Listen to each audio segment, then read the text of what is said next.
Hello, welcome to law excellence. ఈ వీడియోలో మనం 2022 జూలై 23వ తేదీకి సంబంధించిన ఇంపార్టెంట్ కరెంట్ అఫైర్స్ గురించి డిస్కస్ చేసుకుందాం. ఇవాల్టి మన ఫస్ట్ ఆర్టికల్ వచ్చేసి నెక్లెస్ ఆఫ్ డైమండ్స్ స్ట్రాటజీ లేదా వజ్రాల హారం అన్నటువంటి పథకానికి సంబంధించి. ఏంటి ఇది అంటే, చైనా ఏదైతే ముత్యాల తీగ లేదా స్ట్రింగ్ ఆఫ్ పర్ల్స్ అంటాము, ఈ ముత్యాల తీగ అలాగే డెత్ ట్రాప్ అన్నటువంటి ఆ వ్యూహం ఏదైతే అమలు చేస్తుందో, అలా ఆ స్ట్రింగ్ ఆఫ్ పర్ల్స్ వ్యూహం కానీ, ఈ డెత్ ట్రాప్ కానీ, ఇలాంటి వ్యూహాల ద్వారా బెదిరింపులకు దిగుతున్నటువంటి చైనాని అడ్డుకట్ట వేయటానికి ప్రతి వ్యూహంలో భాగంగా మనము వజ్రాల హారం లేదా నెక్లెస్ ఆఫ్ డైమండ్స్ అన్నటువంటి స్ట్రాటజీ పేరుతో నావికాదళ స్థావరాల్ని విస్తరిస్తోంది మన భారతదేశం. ఇందులో భాగంగా గల్ఫ్ ఆఫ్ ఎడెన్, హోర్ముజ్ జలసంధి, వీటి నుంచి మలక్కా జలసంధి వరకు నిఘాని ఏర్పాటు చేస్తోంది. మనం చూస్తే 2016వ సంవత్సరంలోనే మన భారతదేశం సాగర్ అన్నటువంటి ఒక ఇనిషియేటివ్ని తీసుకురావటం జరిగింది. సాగర్ అంటే ఏంటి? Security and growth for all in the region అనేసి పిలుస్తాము. ఇలాంటి ఒక వ్యూహాత్మక పథకాన్ని తీసుకొచ్చారు. అలా హిందూ మహాసముద్రంలో ఉన్నటువంటి ప్రాంతీయ ప్రభుత్వాలతో కలిసి మన భారతదేశం పనిచేస్తుంది. అయితే తూర్పు దేశాల మీద కూడా భారత్ దృష్టి సారించటం వల్ల చాలా ప్రయోజనాలని కలిగి ఉంటుంది. సింగపూర్తో చేసుకున్నటువంటి ఒప్పందం వల్ల చాంగి నౌకా స్థావరానికి భారత నౌకాదళం నేరుగా ప్రవేశించే అవకాశం అనేది ఉంది. అలాగే దక్షిణ చైనా సముద్రం గుండా ప్రయాణిస్తున్నప్పుడు ఆ స్థావరంలో భారత నౌకలు ఇంధనాన్ని నింపుకోవచ్చు. అలాగే ఇండోనేషియాతో ఒప్పందం వల్ల కూడా మలక్కా జలసంధి ప్రవేశ ద్వారంలో ఉన్నటువంటి సబాంగ్ రేవుకి భారత సైన్యం ప్రవేశించే అవకాశం అనేటటువంటిది దక్కుతుంది. అలాగే మనం చూస్తే భారత రుణ సహాయంతో ద్వైపాక్షిక వాయు మార్గాన్ని అభివృద్ధి చేయటానికి ఇండియా మరియు మంగోలియాలు అంగీకరించటం జరిగింది. అలాగే వియత్నాంతో కూడా భారత్ మంచి సంబంధాలని కొనసాగిస్తుంది. బ్రహ్మోస్ క్షిపణి, పెట్రోలింగ్ బోట్లు అలాంటి వాటిని ఆ దేశానికి విక్రయించటం జరిగింది. ఇండియా జపాన్ల మధ్య జరిగిన ఒక ఒప్పందం ప్రకారం హిందూ అలాగే పసిఫిక్ మహాసముద్రాల వెంబడి రవాణా మద్దతు, ఉమ్మడి విన్యాసాల కోసం పరస్పర స్థావరాల్లో దళాల యొక్క ప్రవేశానికి అవకాశం అనేది ఉంది. అలాగే ఆసియా ఆఫ్రికా వృద్ధి నడవాన్ని నిర్మించనున్నట్టుగా భారత్ మరియు జపాన్లు సంయుక్తంగా ప్రకటించటం జరిగింది. అలాగే ఆర్థిక రాయితీలు, అలాగే సైనిక దౌత్యం, వీటి ద్వారా మారిషస్, మాల్దీవులు, సీషెల్స్, మెడగాస్కర్ దీవులు, అలాగే దక్షిణాఫ్రికా, టాంజానియా, మొజాంబిక్ లాంటి దేశాలని హిందూ మహాసముద్ర పశ్చిమ భాగంలో మన యొక్క ప్రయోజనాలకు వినియోగించుకోవాలి అన్నట్టుగా నిర్ణయించుకుంది భారతదేశం. మారిషస్కి అయితే ద్వంద్వ పన్ను మినహాయింపుని కూడా కల్పించటం జరిగింది. రవాణా అనుసంధానం కోసం Indian ocean rim association for regional cooperation, అలాగే ఇండియా, బ్రెజిల్, దక్షిణాఫ్రికా IBSA అన్నటువంటి ఫోరంలలో కూడా భారత్ అనేది చేరింది. అలాగే తీర ప్రాంత నావికా గస్తీ నౌకల్ని పంపటంతో పాటుగా సిబ్బంది శిక్షణ సదుపాయాలని కూడా కల్పిస్తోంది. IORలో ఉన్నటువంటి ఈ ద్వీప దేశాలు ఏవైతే ఉన్నాయో వాటిలో నావికాదళ హైడ్రోగ్రాఫిక్ మద్దతుని కూడా అందించడం జరిగింది. అంటే భవిష్యత్తులో ఈ మొత్తం ప్రాంతం మీద ఈ చైనా ప్రభావాన్ని భారత్ ఈ హైడ్రోగ్రాఫిక్ విధానంతో నిరోధించవచ్చు. అలాగే మారిషస్లో ఉన్నటువంటి అగలగా దీవుల్లో ఎయిర్ ఫీల్డ్, అలాగే రేవులకు వెళ్ళేటటువంటి అవకాశం అనేది మనకి లభించింది. ఈ ఎయిర్ ఫీల్డ్ అన్నటువంటిది మన భారతదేశానికి ఒక నిఘా అవుట్పోస్ట్గా పనిచేస్తుంది. సముద్ర సమాచారాన్ని అడ్డగించటానికి మెడగాస్కర్లో లిజనింగ్ పోస్ట్ని, రాడార్ సదుపాయాన్ని, సీషెల్స్లో తీర ప్రాంత నిఘా రాడార్ని భారత్ ఏర్పాటు చేసింది. అలాగా ఈ దేశాలతో మాత్రమే కాకుండా ఇటు శ్రీలంక, ఫ్రాన్స్, అమెరికా లాంటి దేశాలతో కూడా భారత్ మంచి సంబంధాలని కొనసాగిస్తూ వస్తోంది. దీనివల్ల భారత్కి వ్యూహాత్మక విజయాన్ని ఇవ్వటం మాత్రమే కాకుండా చైనాకి అడ్డుకట్ట వేయటానికి కూడా ఇప్పుడు తీసుకొచ్చినటువంటి ఈ నెక్లెస్ ఆఫ్ డైమండ్స్ స్ట్రాటజీ లేదా ముత్యాల హారం అన్నటువంటి ఈ స్ట్రాటజీ అనేటటువంటిది పనిచేస్తుంది. ఇక్కడ క్వశ్చన్ చూడండి. చైనా విస్తరణని అడ్డుకోవటంలో భాగంగా వజ్రాల హారం లేదా నెక్లెస్ ఆఫ్ డైమండ్స్ స్ట్రాటజీ పేరుతో నావికాదళ స్థావరాల్ని నిర్మిస్తున్న దేశం ఏది? ఏ దేశం? భారతదేశం. మన నెక్స్ట్ ఆర్టికల్ వచ్చేసి నన్నయ్యకి సంబంధించి. నన్నయ్యని ఆదరించి ఆంధ్ర మహాభారత రచనకి ప్రేరేపించినటువంటి రాజు రాజరాజ నరేంద్రుడు. ఆయనకి పట్టాభిషేకం జరిగినటువంటి క్రీస్తు శకం 1022వ సంవత్సరాన్ని నన్నయ ఆంధ్ర మహాభారతాన్ని శ్రీకారం చుట్టిన సంవత్సరంగా పరిగణిస్తూ ఉంటాము. అయితే ఈ క్రమంలో కేంద్ర ప్రభుత్వ సాంస్కృతిక వ్యవహారాల శాఖ సౌజన్యంతో నన్నయ సహస్రాబ్ది మహోత్సవాలు హైదరాబాద్, రాజమండ్రి మరియు విశాఖపట్నంలో నిర్వహిస్తూ ఉన్నారు. జూలై 23న నిర్వహించే తొలి సభకి రాజమండ్రి వేదిక అవుతోంది. మనం చూస్తే భారతం అన్నటువంటిది శ్రీవాణి గిరిజాశ్చిరాయ అనేటటువంటి మంగళ శ్లోకంతో ప్రారంభించటం జరుగుతుంది. సతీ సహితులైనటువంటి త్రిమూర్తుల్ని ఈ శ్లోకంలో కీర్తిస్తూ దీన్ని మొదలుపెట్టారు. ఇలాంటి ఒక మహాగ్రంథం ఈ మహాభారతం. ఇది మానవ సమాజానికి కావలసినటువంటి సర్వము కూడా సమకూరుస్తుంది. దీన్ని రచించటం ద్వారా తెలుగు జాతి సంస్కృతిలో నన్నయ చిరస్మరణీయుడయ్యాడు. ఇక్కడ క్వశ్చన్ చూడండి, ఆంధ్ర శబ్ద చింతామణిని రచించింది ఎవరు?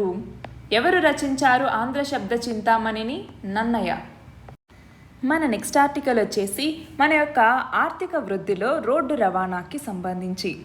మనకి సరుకుల రవాణాకైతే నేషనల్ హైవేస్ అనేవి చాలా కీలకం. మన దేశంలోని మొత్తం రోడ్ల విస్తరణలో వాటి వాటా 2% ఉన్నా కూడా మొత్తం సరుకు రవాణాలో వాటి వాటా అన్నటువంటిది 40%గా ఉంది. ప్రస్తుత ప్రపంచీకరణ నేపథ్యంలో చిన్న చిన్న పట్టణాలు కూడా వస్తు ఉత్పత్తి కేంద్రాలుగా మారుతూ ఉన్నాయి. అయితే ప్రజల అవసరాల మేరకి ఆహార ధాన్యాలు, పండ్లు అలాగే ఇతరాల్ని ఎప్పటికప్పుడు నిర్దేశిత ప్రాంతాలకు చేరవేయాల్సినటువంటి అవసరం అనేటటువంటిది ఏర్పడింది. అలాంటి కంటెక్స్లో సరుకుల రవాణాలో వేగం అనేది పెంచటం కోసం అన్ని జిల్లాలని 4 వరుసల జాతీయ రహదారులతో అనుసంధానించటం మీద కేంద్రం ఇప్పుడు దృష్టి సారించింది. మనం చూస్తే దేశంలో రహదారుల్ని అంతర్జాతీయ ప్రమాణాలతో తీర్చిదిద్దటం కోసం జాతీయ రహదారుల అభివృద్ధి కార్యక్రమాన్ని తీసుకురావటం జరిగింది. NHDP తొలి దశలో భాగంగా ఢిల్లీ, చెన్నై, ముంబై, కోల్కతా వీటిని కలుపుతూ స్వర్ణ చతుర్భుజి అంటే గోల్డెన్ క్వాడ్రిలేటరల్, అలాగే ఉత్తర దక్షిణ, తూర్పు పశ్చిమ రహదారి కారిడార్లని అభివృద్ధి చేయటం జరిగింది. అయితే దాని తర్వాత కేంద్రం 2015లో భారత్మాల పరియోజన అన్నటువంటి కార్యక్రమాన్ని తీసుకురావటం జరిగింది. అందులో భాగంగా 65,000 కిలోమీటర్ల పరిధిలో జాతీయ రహదారుల్ని అభివృద్ధి చేయాలని నిర్ణయించుకున్నారు. అయితే తొలి దశలోకి వచ్చేసరికి 35,000 కిలోమీటర్ల పరిధిలో హైవే ప్రాజెక్టులను చేపట్టాలని లక్ష్యంగా పెట్టుకున్నారు.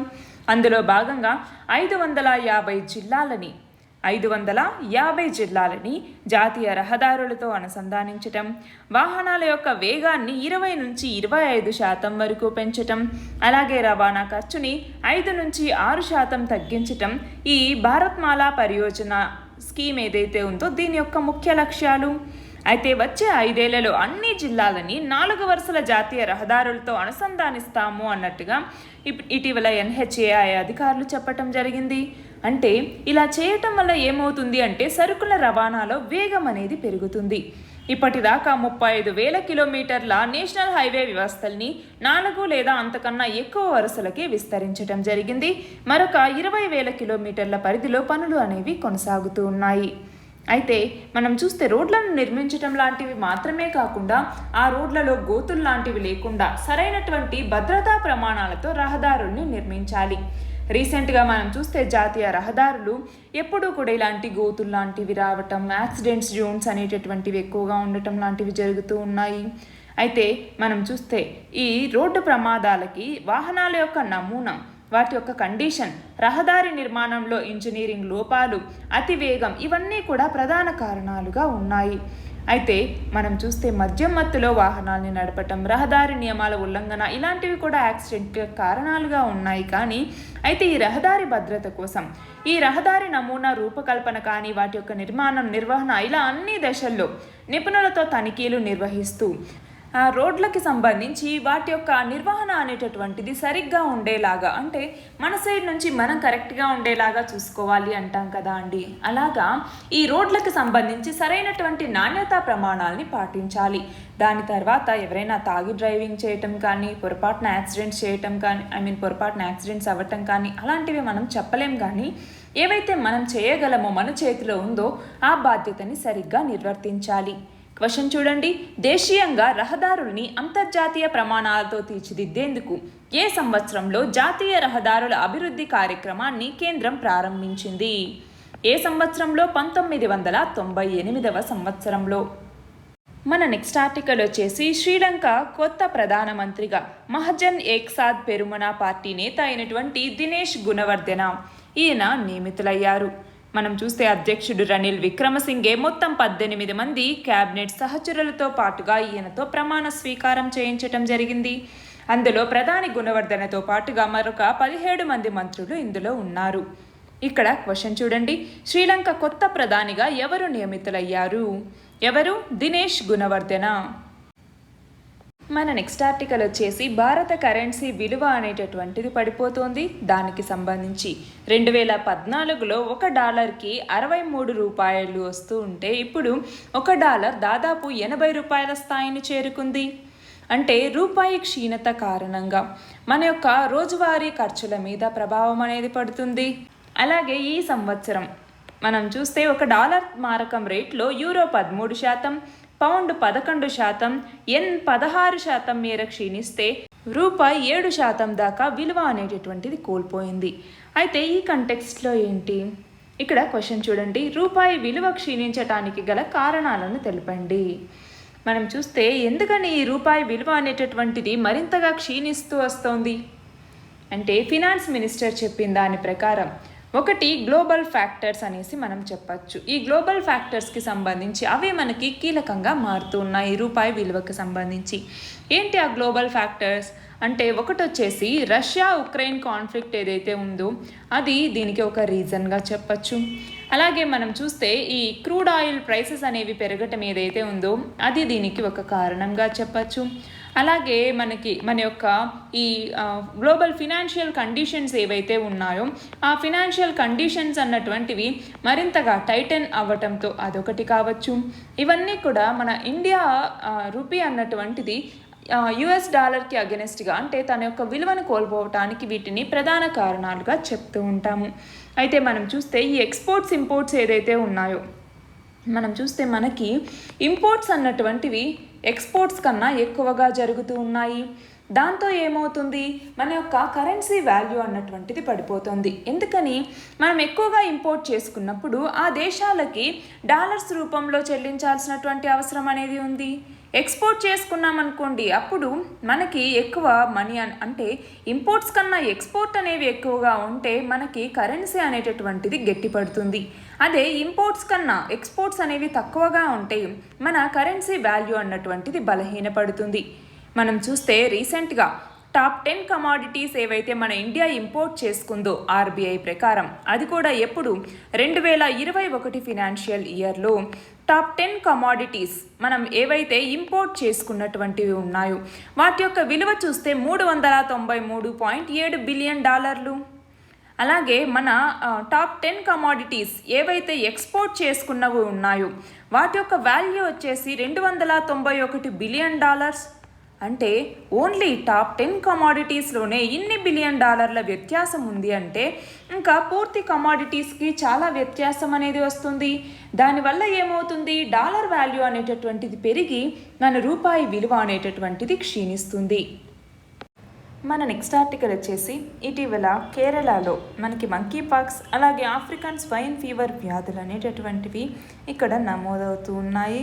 ఒకవైపు వయనాడ్ జిల్లాలోని మనంతవాడి ప్రాంతంలో 2 పందుల పెంపకం కేంద్రాల్లో ఆఫ్రికన్ స్వైన్ ఫీవర్ ఆనవాళ్లను గుర్తించటం జరిగింది.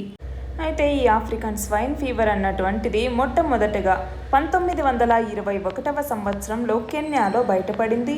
ఆ తర్వాత దక్షిణాఫ్రికా, అంగోలా లాంటి దేశాలకి వ్యాపించింది. అయితే ఇటీవల మన దేశంలో కూడా కొన్ని రాష్ట్రాల్లో దీనికి సంబంధించిన కేసులు అనేవి నమోదవుతూ ఉన్నాయి.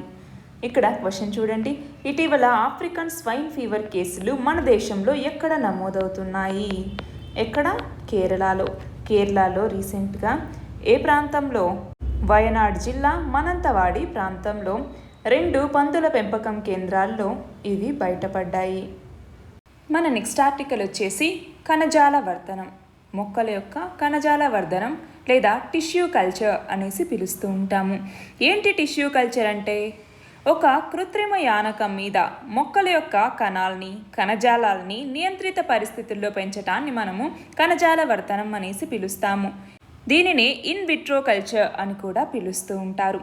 ఒక మొక్క యొక్క కణాన్ని కణజాల వర్తనం ద్వారా పెంచినప్పుడు అది పూర్తి మొక్కగా మారుతుంది. దాన్నే సెల్యులార్ టోటిపోటెన్సీ అని కూడా మనం పిలుస్తూ ఉంటాము. అది మొక్కల యొక్క కణాలకి మాత్రమే ఉండేటటువంటి ప్రత్యేక లక్షణం ఇది. అయితే కణజాల వర్తనం ద్వారా మొక్కల్ని ఉత్పత్తి చేయటంలో కొన్ని దశలు అనేవి ఉంటాయి. అవి యానకాన్ని తయారు చేయటం, యానకాన్ని సూక్ష్మజీవరహితం చేయటం, ఎక్స్ప్లాంట్ని తయారు చేయటం, ఎక్స్ప్లాంట్ని యానకంలో ప్రవేశపెట్టడం, వాటి పెరుగుదల కోసం ఇంక్యుబేషన్లో ఉంచటం, మొక్కను వాతావరణానుకూలత చెందించటం, మొక్కని కుండీల్లోకి లేదంటే తోటల్లోకి మార్చటం. ఇవన్నీ కణజాల వర్తనంలో ఉండేటటువంటి వివిధ రకాల దశలు. అయితే ఈ కణజాల వర్తనం యొక్క ఉపయోగాలు ఏంటి? ఇక్కడ క్వశ్చన్ కూడా అదే, మొక్కల కణజాల వర్తనం ఉపయోగాలను తెలపండి అనేసి. ఏమేమి ఉపయోగాలు ఉంటాయి అంటే, మొక్కల్ని పెద్ద మొత్తంలో ఉత్పత్తి చేయొచ్చు. దాన్నే మైక్రో ప్రాపగేషన్ అని కూడా పిలుస్తూ ఉంటాము.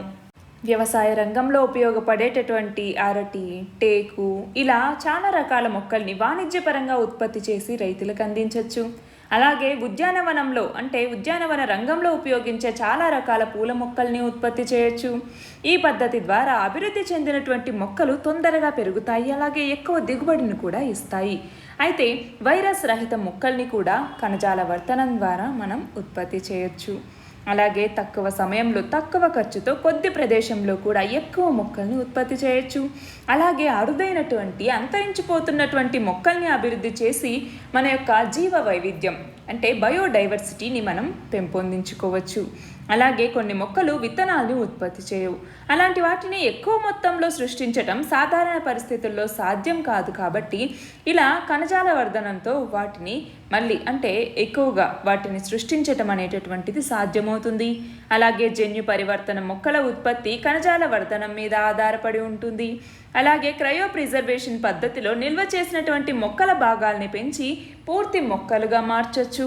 కణజాల వర్తనంలో ఉత్పత్తి అయిన మొక్కలు దాదాపు ఒకే రకంగా ఉంటాయి. అంటే తల్లి మొక్క ఆ పిల్ల మొక్కల్ని పోలి ఉంటాయి. ఇవన్నీ కూడా మొక్కల యొక్క కణజాల వర్ధనం వల్ల కలిగే ఉపయోగాలు. మన నెక్స్ట్ ఆర్టికల్ వచ్చేసి 2020కి గాను 68వ జాతీయ చలనచిత్ర పురస్కారాలని కేంద్ర ప్రభుత్వం ప్రకటించింది. ఇందులో భాగంగా ఉత్తమ నటుడిగా అటు సూర్య ఇటు అజయ్ దేవ్గన్కి సంయుక్తంగా ఈ అవార్డు అనేది లభించింది. అలాగే ఉత్తమ నటి అపర్ణ బాలమురళి, ఈమె సూరరై పుట్రు అన్నటువంటి సినిమాకి ఈమెకు లభించింది. అలాగే ఉత్తమ చిత్రం సూరరై పుట్రు, ఉత్తమ తెలుగు చిత్రం కలర్ ఫోటో, అలాగే ఉత్తమ దర్శకుడు దివంగత కేఆర్ సచ్చిదానందన్ అలియాస్ సచి అని కూడా పిలుస్తూ ఉంటారు. ఉత్తమ సంగీతం వచ్చేసరికి అల వైకుంఠపురంలో, అలాగే ఉత్తమ గీత రచన మనోజ్ ముంతషీర్కి, అలాగే ఉత్తమ నృత్యాలకి సంబంధించి సంధ్యారాజు తెలుగులోని నాట్యం సినిమాకి వచ్చింది. ఉత్తమ మేకప్ కళాకారుడిగా టి రాంబాబు, అది కూడా తెలుగులోని నాట్యం సినిమాకే ఈ అవార్డు అనేది దక్కింది. ఇక్కడ క్వశ్చన్ చూడండి, 2020కి గాను ప్రకటించిన 68వ జాతీయ చలనచిత్ర పురస్కారాల్లో జాతీయ ఉత్తమ చలనచిత్రంగా ఏ చిత్రం ఎంపికైంది? ఏ చిత్రం ఎంపికైంది?